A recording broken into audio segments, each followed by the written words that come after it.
Welcome to the Advance EU-EUA podcast series. I'm Ina Melnikovska, Jean Monnet Fellow at the European University Institute and host of this episode. EU enlargement has always been the Union's most powerful foreign policy tool, a developmental project that promises prosperity in exchange for reforms and compliance with EU standards of governance and rule of law. Security was assumed to follow by default. That assumption no longer holds. Ukraine applied for EU membership under active bombardment. The Western Balkans, Moldova, Georgia, the candidate map is being redrawn by the return of great power competition to European soil, and by a very simple question. Which side of that competition does each country end up on? Security and development are no longer sequential. They have become simultaneous imperatives in EU enlargement, and today's episode explores that shift through a very concrete lens. The Ukrainian defense tech sector, what it offers Europe and what Europe is doing or not doing with it. I have two outstanding guests with me today. Mattia Neles is co-founder and executive director of the German-Ukrainian Bureau, DUB, a think and do tank working on advocacy for and with Ukraine. Since late 2025, DUB runs a DevTech program focused on drawing strategic and practical lessons from Russia's war against Ukraine for Europe's own defense adaptation. My second guest is Igor Masyakin, a Ukrainian researcher at the CEU Democracy Institute, with whom I collaborate in a project on the Ukrainian defense tech ecosystem, and who has just returned from field research, talking directly to Ukrainian mil-tech companies and military units. Welcome to you both. Mattia, you have described the Russia-Ukraine war at various points as a laboratory of modern warfare. For listeners who don't follow defense issues closely, what are the features of this war that have genuinely surprised even you? Give us two or three things that have changed how we thought 21st century conflict would unfold. First of all, thank you for having me. I'm a political analyst studying the war in Ukraine, against Europe from a primarily political angle, but it requires us to understand the battlefield and developments on the battlefield very much. So like every Ukrainian, we had to study the impact of different weapon systems and how the war has changed. So the short version is a soldier from the Ukrainian battlefield that survived the war and is fighting maybe since 2014 and has seen the development since 2022 would only partially recognize the war that we see today in 2025 and 2026. So there are different weapons systems have changed the battlefield, and everyone is talking about unmanned weapon systems, UAVs, so drones, and that of course has changed the fundamental nature of warfare. That means that soldiers, wherever they are from both sides, are seen, and everyone talks about the kind of in 2025 and into 26, we're talking about the expansion of the gray zone, the kill zone, the zone between both sides that is continuously expanding, and that there are overlapping zones of control, and Ukraine is holding parts of the front line while Russian infiltration groups are passing them. And that was not the case in 2022, 23, when the war was more focused on defense and offense. And now we see a mix. And unmanned systems play a huge role. Everyone knows this. And Ukraine, unfortunately, really unfortunately, became this test ground where solutions had to be pioneered to counter the numerical advantage that the Russians have in manpower and firepower. So Ukrainians had to rely on asymmetric warfare and to creative means to counter that. And the most important means are unmanned systems, but also on the ground. And just to summarize that, Ukraine has been proving that we in the West, in the Americas, but also in Europe, are responding to the war by ramping up defense spending. But we should be also listening to Ukrainians very closely and understanding that it's not enough to just buy new kit, because Ukrainians have shown you can shoot down basically a fighter jet using an unmanned system. You can destroy a helicopter, you can destroy warships, like all the big weapon systems that we in the West love to procure can be destroyed by rather cheap systems. So it's mass over class. That's what the high intensity warfare shows, and that Ukrainian and Russian armies are unfortunately the only two armies in Europe that know how to fight modern high-intensity warfare, and that means we need to listen to them. So it seems that in modern warfare, speed, scale, and adaptability matter most.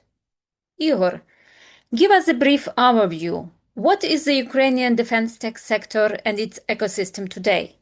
What are its scale, its logic, and trajectory? Because I think many of our listeners will be surprised. Hello, thank you for having me. The Ukrainian military sector is the most counterintuitive defense industrial story in Europe, I would say. And the numbers reveal why most people have this narrative completely backwards. The scale is quite staggering.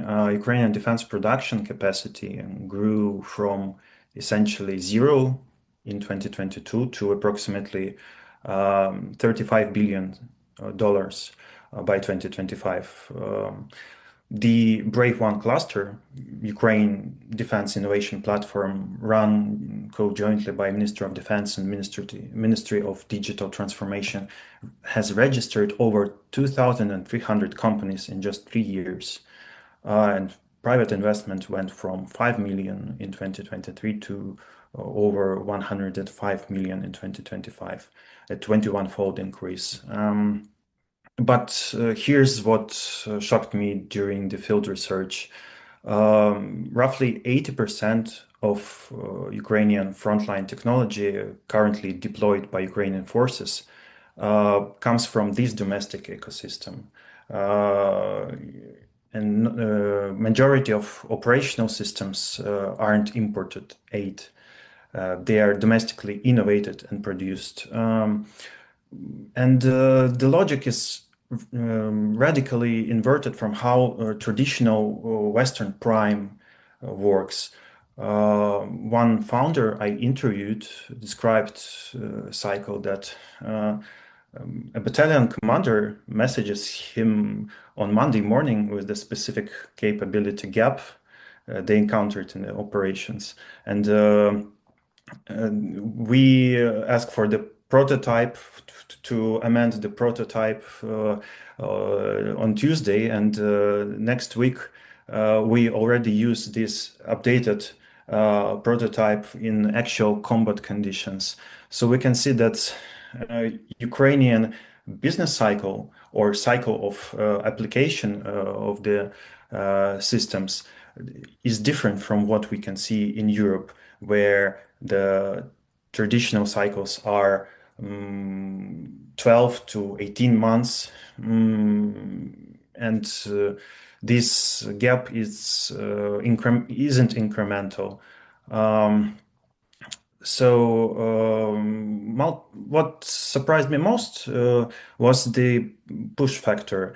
Many Ukrainian founders of the startups in defense tech told me that their production capacity exceeds actually Ukrainian military procurement budgets. One founder said that we can manufacture 500 units monthly.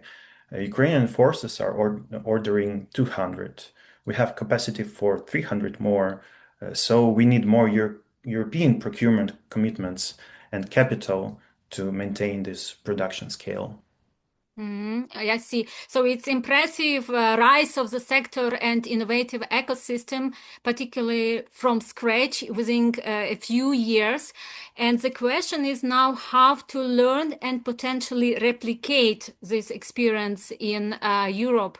So Andrius Kubilius, the EU Commissioner for Defense and Space, said recently that Ukraine is already teaching Europe how to fight the wars of tomorrow. And then he asked rather pointedly why it took years for Europe to understand even that much. So the question now is whether understanding translates into action. And that is exactly what we want to explore next. So, Mattia, this is where I want to push you. Ukraine has become the world's most intense, real combat, innovative testing ground and ecosystem.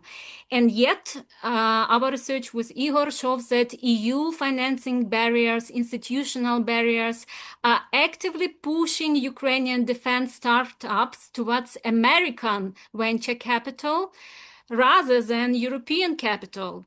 Aren't we seeing a strategic autonomy argument that is undermining itself? Europe claims to want independence from the US defense tech, while its own institutional financial barriers drive this Ukrainian innovation system straight to US venture funds and US based stock exchanges. Very good point. Let me preface my answer with an addition to your previous one, that the world now admires Ukrainian solutions, like drone interceptors we talked about. But key is the human capital, the skilled people who both innovate and use the system. So you can't just take a solution and send it to the United Arab Emirates and hope that it will have the same interception rates as in Ukraine. This is where Ukrainian experience is really valuable in teaching us both here in the West and in the Gulf. So it's really about the people, and the machines enable the people. Now, regarding the financing, you're putting your finger in the right wound, because we see similar problems also on the European side itself, when companies like Stark, which is a German lethal drone maker, has received the majority of American-backed venture capital. And that raises the question. Others have managed, like quantum systems, right? And we're really working in the German context here. And they managed to predominantly, overwhelmingly secure European funding. But they're also an ISR drone makers. So this is where we need to question how the different capital funds, the investors, how are they incentivized to invest into different, European drone makers? And my analysis would be that, well, there is now no shortage of capital in Europe, and Ukraine to me belongs to Europe. We still see this gap between Europeans in the EU and Europeans in Ukraine primarily. So there's a lot of strong capital that is not going and taking the risk, the perceived risk, to invest in Ukraine. So this is a huge question that we need to put to the VCs, to the different funds. Why, if you're European and if you're interested in securing Europe, why are you not investing significantly in Ukraine? And your research and others' research has shown that the numbers that come from Europe to Ukraine are very low. The investments are very low. And you have companies in Ukraine with really, from Firepoint to others, who are really strong revenue flow. So their case is very strong. They have a good product, they have a good revenue flow, and they have great solutions coming up so yeah, we need to ask ourselves, it's not just about European funds. It's about the private money. Why is the private money not coming to Ukraine, and why is it the Americans? And this is a huge problem where there's no short good answer to it. Let us talk more about obstacles. Igor, there is an assumption circulated in European policy circles, sometimes stated openly, sometimes embedded in due diligence requirements, that Ukrainian defense procurement has corruption problems. Based on your field research with military units and militech companies, how technology actually gets selected on the ground? What did you find? How big are corruption risks there? Two mechanisms drastically reduce corruption risks, and both involve the decentralized military procurement. First is digitalization through Brave One platform, where all transactions are digital, transparent, and you can trace them. Units rate suppliers publicly based on the combat performance. They can basically buy the equipment using the so-called e-points. And secondly, direct military unit procurement, where military units have an agreement with the producers, and this doesn't involve any bureaucracy. Mattia, is the corruption narrative something you encounter in German or European policy conversations about Ukrainian defense tech? And how, from your observations, European institutions, companies, investors approach this sector? Are the safeguards that Igor just mentioned noticed there? So we as an organization have the luxury to work both on dev tech and governance in different programs, but we hear certainly all over again that Ukraine is a corrupt country. We hear these narratives.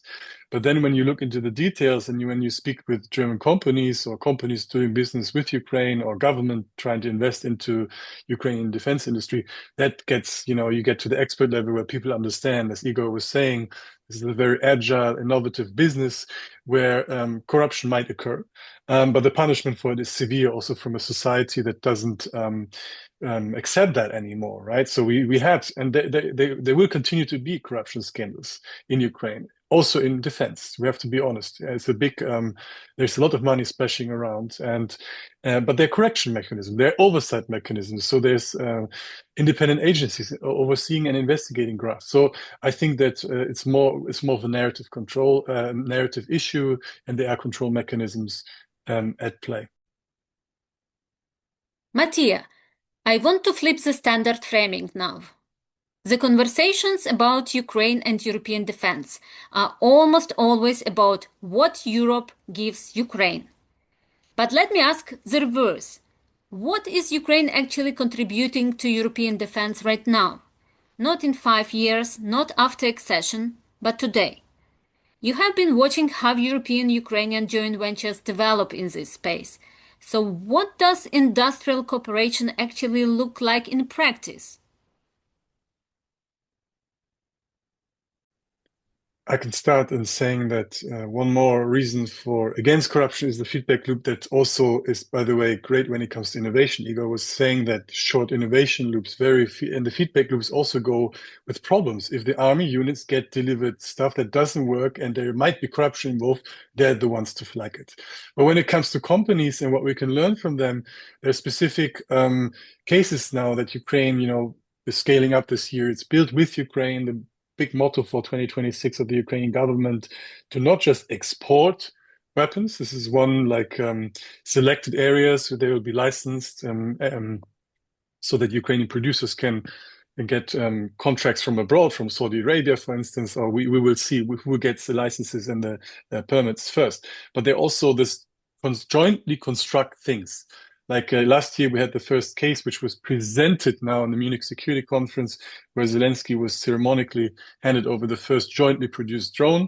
This is where you have a Ukrainian Linza drone by Frontline Robotics, Frontline Industries to produce is their licensed product, but built in Germany. So, and they managed to do in a joint venture with Quantum Systems. They managed to produce this Linza, this type of drone, for more or less the same cost as in Ukraine. A little bit more expensive, but the unit cost is still worth it. Funded by Germany on so far protected NATO space.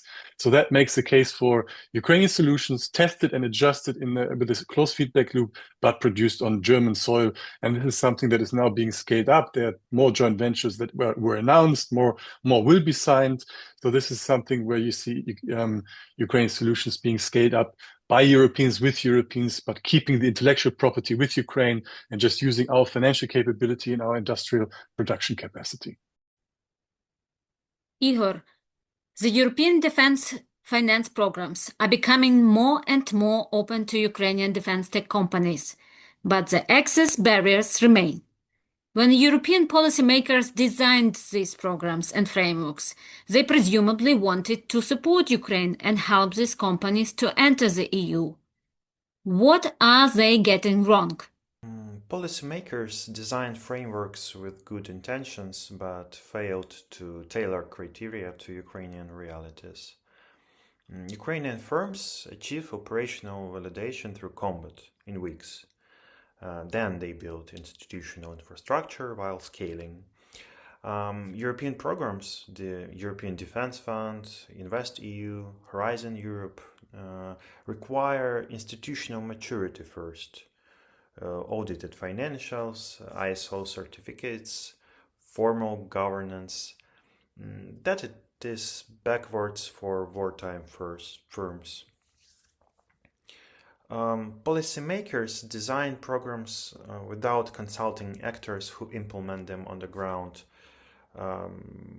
Certification bodies, national agencies encounter barriers program designers never anticipated.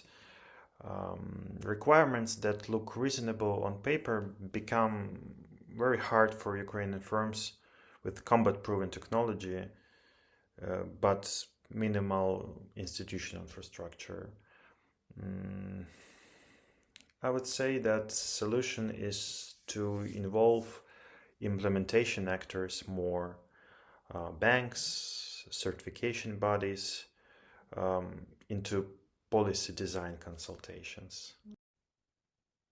Mattia, we now have a pretty clear picture of different barriers. So let me ask the harder question. Is fixing these barriers actually politically feasible in the current European environment, and who needs to be in the room to make it happen? I'm not just asking about EU institutions. We know, for example, from the Ukrainian experience, that the most effective policy responses have come not from the state alone, but from collaborative governance of state actors at different levels, working alongside civil society, think tanks, industry associations, and defense tech companies themselves. Do we need that kind of multi-stakeholder approach at the European level too? Or whose political will can unlock these problems?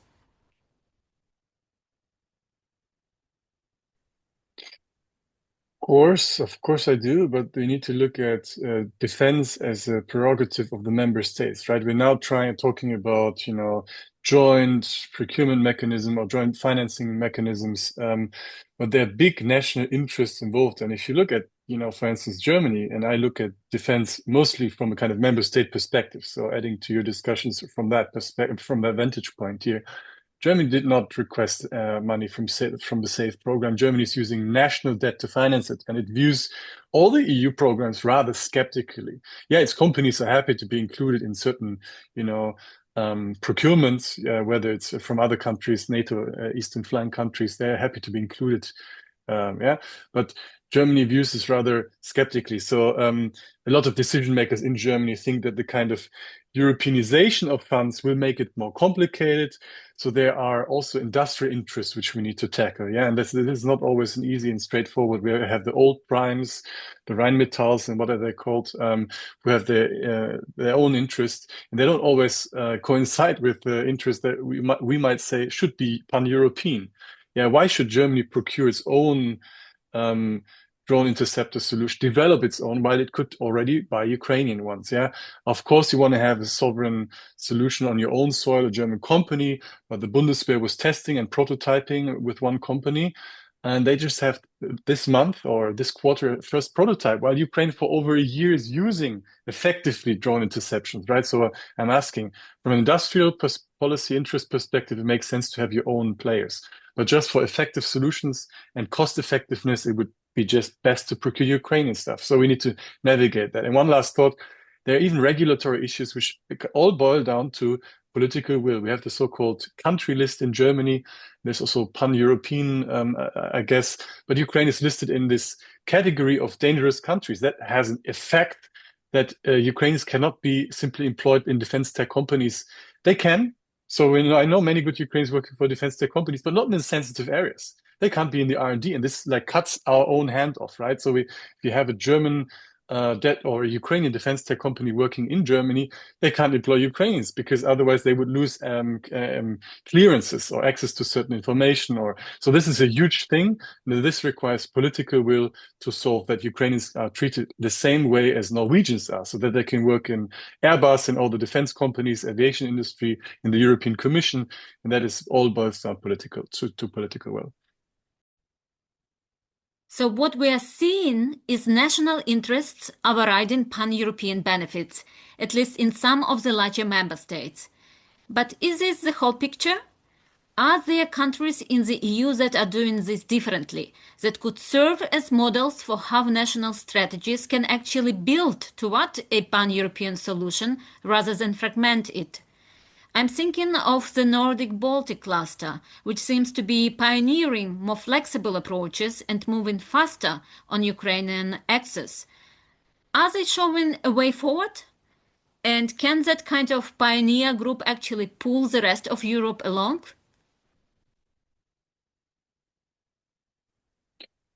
I mean, Igor, please weigh in.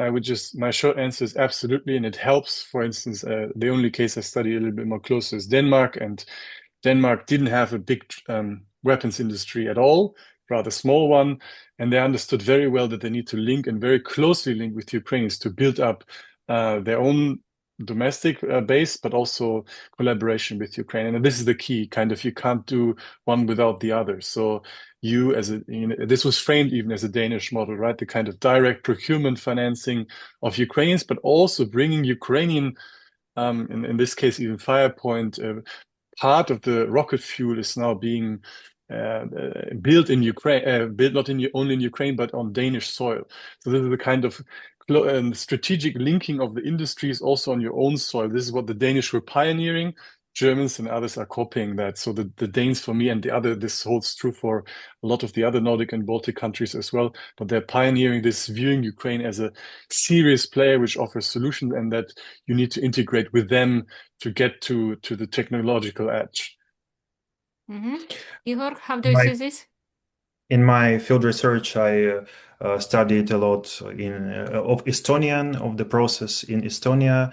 And the case of Estonian Defense Fund shows that actually they managed to narrow these business cycles up to 6-7 months. And there are many Ukrainian origin startups now in Estonia, up to almost 100 of them. And we also have a lot of venture funds which have their origin from Estonia. The most famous case is the Dark Star, which invests in Ukrainian military tech companies. And this is the case where the venture funds, they are not only the investor, they are the mean for Ukrainian military tech companies to learn how to do business, to learn how to grow, and how to build networks. Also, Estonia shows the example how their industry association help startups. The Estonian Defense Industry and Space Association or the Founders Society are the great example how to build this ecosystem. Mattia, Germany announced its Zeitenwende in February 2022. More than 4 years on, what has Europe actually learned, institutionally and industrially, from what Ukraine is demonstrating? And where does the gap remain biggest between what Ukraine is doing at the front line and what European defense establishments are capable of absorbing?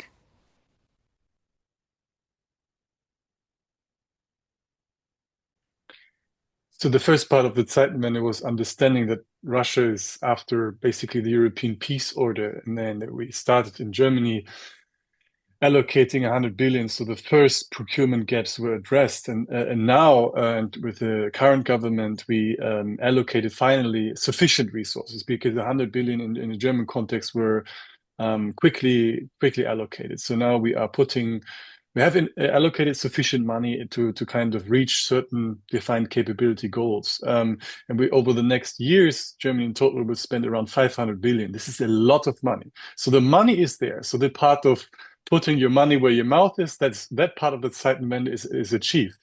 But we need to ask ourselves, how are we spending the money, right? And not all of the spending is in Germany is yet allocated, but from what is allocated, we see that around 4% only is allocated for unmanned systems. So that shows to me, in the German context, we have not fully learned the lessons from Ukraine. Yeah, and this goes back to my initial statement that unmanned systems can do great damage. Small, cheap, scalable, high quality unmanned systems can do a lot of damage, if not more damage, to large, high quality solutions. So that's why we need to learn more and think about the implementation of the Zeitenwende, not just the financing of it.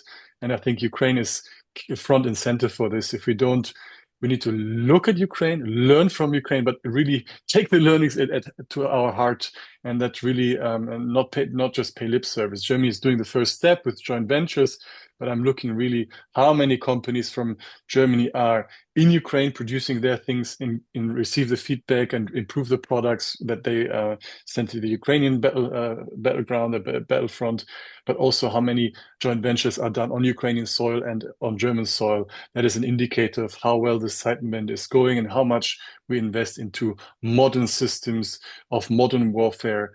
And if that's not sufficient, then we're not learning the right lessons. So it seems like we are learning lessons in Europe, but we are doing it slowly. Why are we so slow? The speed is of the essence, and we have decision-making processes, funding allocation maps. We lack a sense of urgency. The sense of urgency was there once we realized, and this is part of the second stage of the Zeitenwende, that we can no longer rely on at least the conventional deterrence from the Americans. They have announced that we're going from burden sharing away to taking over autonomy and creating autonomy in many regards where there was none.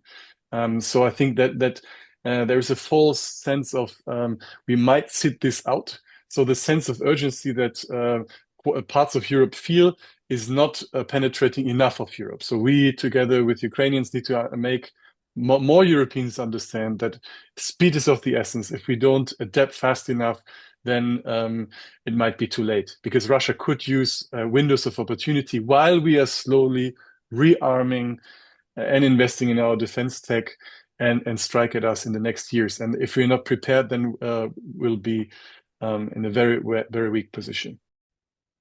Igor, the dominant narrative still positions Ukraine as an aid recipient, but your research points to something almost opposite, a sector that could contribute to tax revenues and convert production lines to civilian dual-use applications post-war. How concretely do we shift from aid recipient to innovation partner? And why does that mental shift matter for accession? We have many myths surrounding the Ukrainian aid, and how that many Ukrainian refugees, they receive more aid than they generate taxes. But in reality, we see that the situation is vice versa. Pretty much the same situation is with the mental shift here, because it completely changes the economic model of Ukrainians' future, of the future of Ukraine. And currently, the aid recipient narrative assumes that Ukraine needs perpetual external funding to rebuild infrastructure, is destroyed, economy is devastated, demography is poor.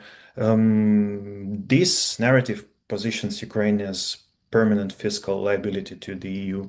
But the change of this narrative, transforming Ukraine to innovation partner, to security partner, recognizes that Ukraine defense industrial capacity is a revenue generating asset that can actually finance reconstruction.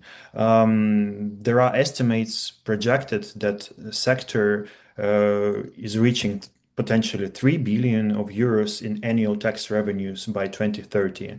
And that's not aspirational, it's based on current production capacity and the trajectory of international demand. And if we see that this situation with rising global conflict, it's escalating, then the production capacity will grow even more. And final question to both of you. And I will ask you to be sharp on this. We opened this conversation by saying that the enlargement has become a security imperative. not just a developmental project. If Ukrainian miltech integration into the EU is the test case for whether Europe can actually operationalize that shift and merge of two imperatives. Mattia, you first. What is the single most important thing European policymakers should do in the next 12 months? Very good question. I would first say enlargement hasn't changed much. We've been saying Ukraine offers solutions and is not a victim. We should look at it as an asset. That narrative is gaining traction and people understand that, but that doesn't translate yet to a growing willingness to integrate Ukraine faster in the EU. Quite the opposite. We see the kind of old forces pushing back faster. But to your question, I think we need to invest more and take this financial spaces for supporting Ukraine from our budget lines in Germany, in France, or the UK. They are shrinking. So we need to think very carefully what is the most cost-effective way to support Ukraine, and that the answer is only give that money, most of the money, or as much as you can, to the Ukrainian producers directly. Some of the things Ukraine can't do, that has to be procured from America, whether it's Patriot interceptors or certain levels of intelligence, that has to be brought from the outside. But invest as much as we can from Ukraine and build with Ukraine a German or European priority. That is, I think, the best thing we can do. So have not just 10 joint ventures, but several dozens. Igor, what does Ukrainian policymakers should do next to make defense upgrade and integration win-win for both Ukraine and the EU? I think the priority should be to resolve the issues with the transfer of IP rights. This is the biggest problem of why Ukrainian startups can't scale up very fast without resolving the issues with the IP rights. And streamline, I would recommend to streamline export licensing and compliance processes to make it easier to European companies to partner and invest. This may actually resolve the issue why European venture companies are not investing. This can motivate them to invest more. That's what I would recommend to our policymakers. Security and development as simultaneous imperatives. That is the new grammar of EU enlargement, and the Ukrainian defense tech sector may be its most concrete expression. Thank you to Mattia Nellis and Igor Masyakin for a conversation today that I hope has shifted at least a few outdated assumptions. This has been the Advanced EU-EUA podcast series. Find us on YouTube, Spotify, and wherever you listen to podcasts. And find our research at the EU Enlargement Hub website, www.enlargementhub.eu.